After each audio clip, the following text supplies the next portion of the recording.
આજે આપણે એક એવી ગંભીર તબીબી સ્થિતિ વિશે વાત કરવાના છે જે ખૂબ જ સામાન્ય આદત પાછળ છુપાયેલી છે. એનું નામ છે ઓરલ સબમ્યુકસ ફાઇબ્રોસિસ.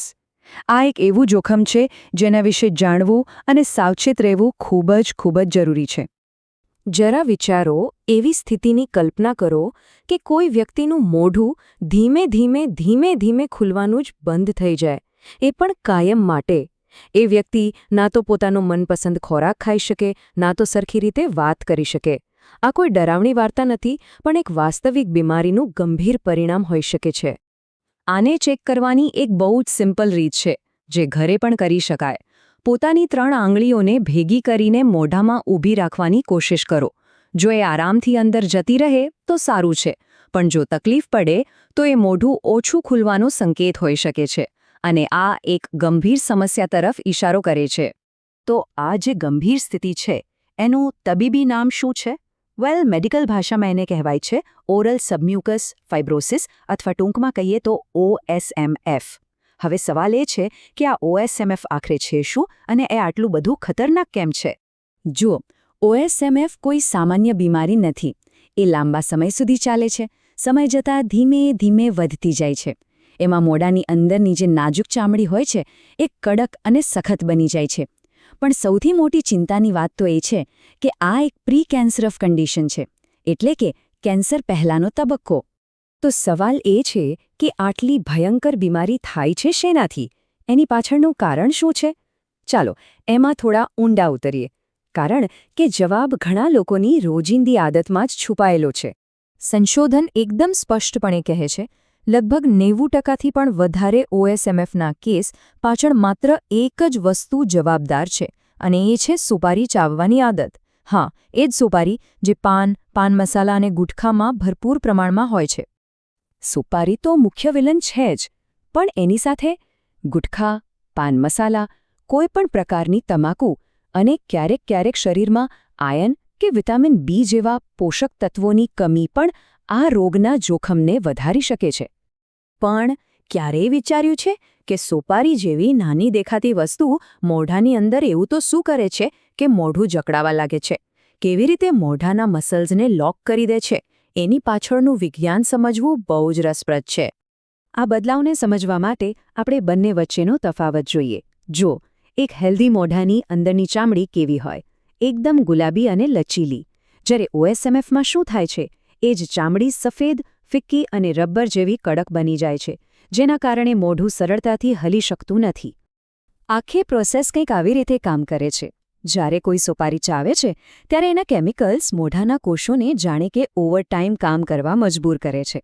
આ કોષો જરૂર કરતાં અનેક ગણું વધારે કોલેજન બનાવવા લાગે છે, જે એક પ્રકારનું સ્કાર ટિશ્યુ એટલે કે ડાઘા જેવો હોય છે.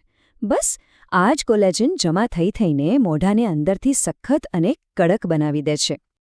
હવે જ્યારે આપણે સમજી ગયા કે આ રોગ કેવી રીતે વિકસે છે, તો એના શરૂઆતના લક્ષણોને ઓળખવા ખૂબ જ મહત્વપૂર્ણ બની જાય છે.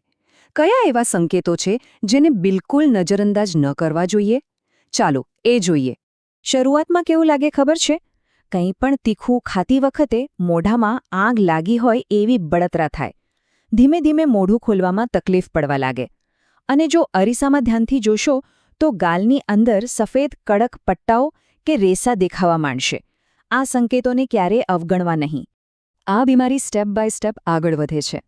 પહેલા સ્ટેજમાં ખાલી હળવી બળતરા થાય, પછી ધીમે મોઢું ઓછું ખુલવા લાગે અને સફેદ રેસા દેખાય.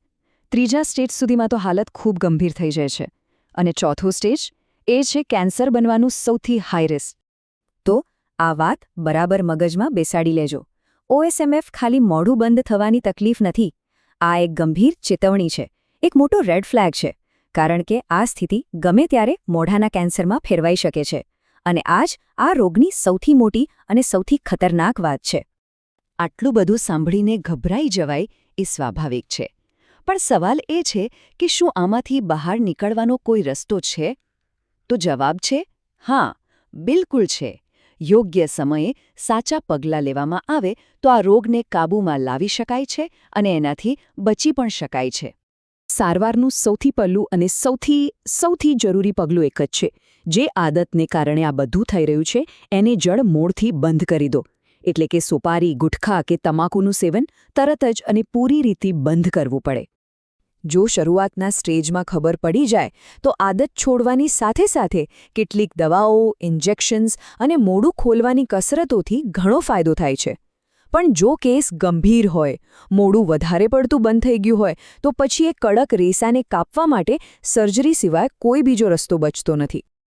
અને જુઓ, કહેવાય છે ને કે prevention is always better than cure, એટલે કે સારવાર કરતાં સાવચેતી સારી. તો બચવાનો સૌથી સારો રસ્તો એ જ છે કે સોપારી અને ગુટખા જેવી વસ્તુઓથી 100 ગાઉ દૂર રહો. જરા પણ લક્ષણ દેખાય તો તરત જ ડૉક્ટરને બતાવો અને હેલ્ધી ખોરાક લો. અને અંતે એક સવાલ જે વિચારવા જેવો છે. જ્યારે આપણે જાણીએ છીએ કે એક સામાન્ય લાગતી આદત કોઈના જીવનને આટલું મોટું નુકસાન પહોંચાડી શકે છે, એ મોઢું બંધ કરી શકે છે, કેન્સર સુધી લઈ જઈ શકે છે, તો પછી આપણા સમાજમાં આટલી બધી સામાન્ય કેમ છે? આના પર જરૂર વિચારજો.